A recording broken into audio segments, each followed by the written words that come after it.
ខ្ញុំនឹងចែករំលែកបងប្អូនពីវិធីធ្វើស្ក្រាប់ខាត់ស្បែកសម្រាប់ផ្ទៃមុខនិងដងខ្លួនដោយប្រើក្រូចពោធិ៍សាត់ដោយដែលបងប្អូនបានដឹងហើយថាក្រូចផ្ទុកទៅដោយវីតាមីន C ដែលជួយធ្វើឲ្យស្បែកភ្លឺរលោង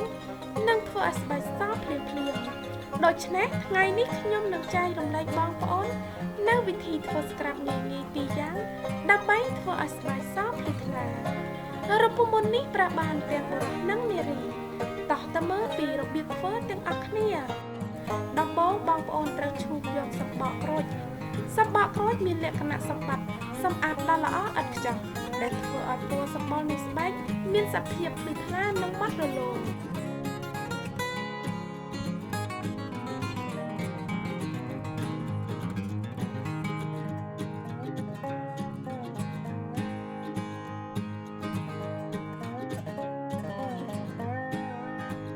ហើយយើងត្រូវការសម្បកក្រូចប្រហែល1ស្លាបព្រាបាយបន្ទាប់មកបងប្អូនត្រូវដាក់ទឹកក្រូចស្រស់ចំនួន2ស្លាបព្រាបាយ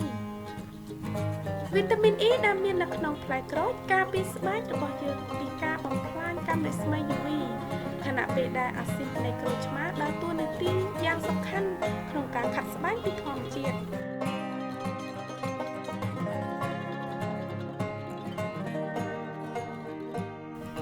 បន្ទាប់មកបងប្អូនត្រូវដាក់ស្ករសចំនួន2ស្លាបព្រាបាយនិងទឹកខ្មុំ1ស្លាបព្រាបាយស្ក្រាប់ខាត់ស្បែកមុខនិងដងខ្លួននេះមានប្រសិទ្ធភាពខ្លាំងណាស់ដែលអាចជួយឲ្យស្បែកសនិងយកស្រទាប់ស្បែកដែលងាប់ចេញដែលអាចជួយឲ្យស្បែកទន់ស្អាតនិងក្មេងជាងវ័យ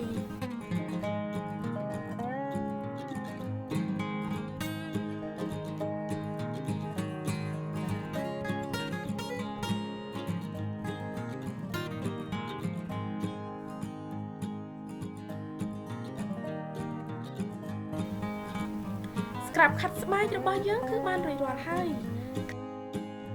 ខាត់វាថ្នមនៅលើផ្ទៃមុខនិងនៅលើកន្លែងណាដែលបងប្អូនចង់ឲ្យសស្ក្រាប់ខាត់ស្បែកនេះគឺល្អឥតខ្ចោះ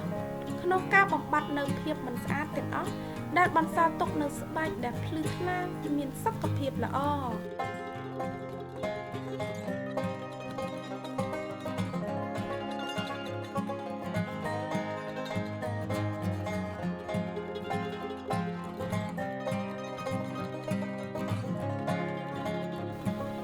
បន្ទាប់ពីខាត់រួចរាល់ហើយសូមទុកនៅលើស្បែករបស់បងប្អូនរយៈពេល10ទៅ15នាទីលាងជម្រះចេញជាមួយទឹកធម្មតាលាបឡេផ្ដល់សំណើមដែលបងប្អូនមានប្រើរូបមន្តនេះ2ទៅ3ដងក្នុងមួយសប្តាហ៍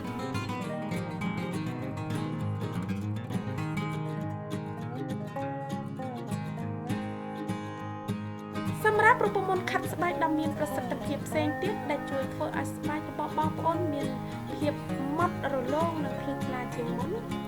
គឺយើងត្រូវការទឹកក្រូច2ស្លាបព្រាបាយ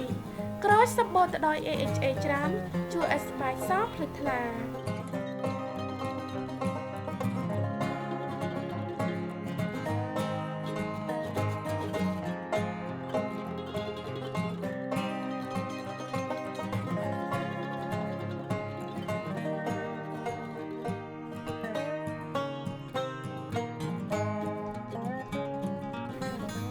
បន្ទាប់មកដាក់ទឹកក្រូចឆ្មា2ស្លាបព្រាបាយ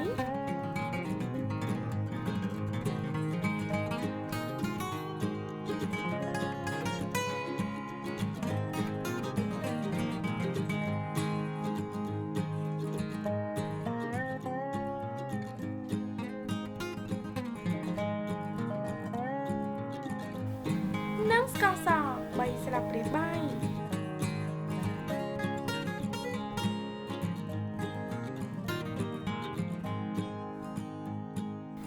បញ្ចូលគ្នាឲ្យបានសព្វល្អ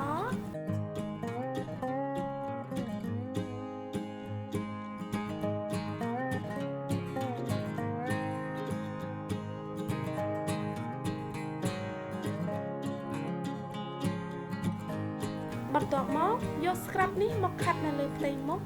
និងនៅលើផ្នែកនៃរាងកាយដែលបងប្អូនចង់ឲ្យសនេះគឺជាស្ក្រាប់ដែលជួយធ្វើឲ្យស្បែករបស់បងប្អូនសខ្ចី បានវិញ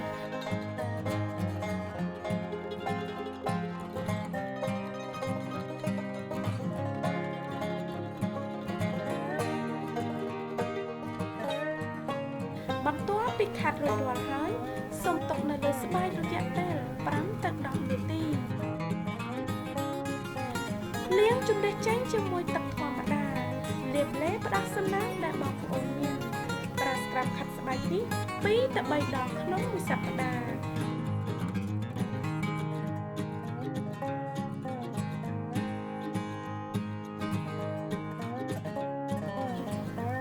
ដែលប្រើស្ក្រាប់ខាត់ស្បែកនេះជាប្រចាំបងប្អូននឹងទទួលបានស្បែកដែលទន់និងសភ្លឺថ្លាជាងមុនគ្រប់ពេល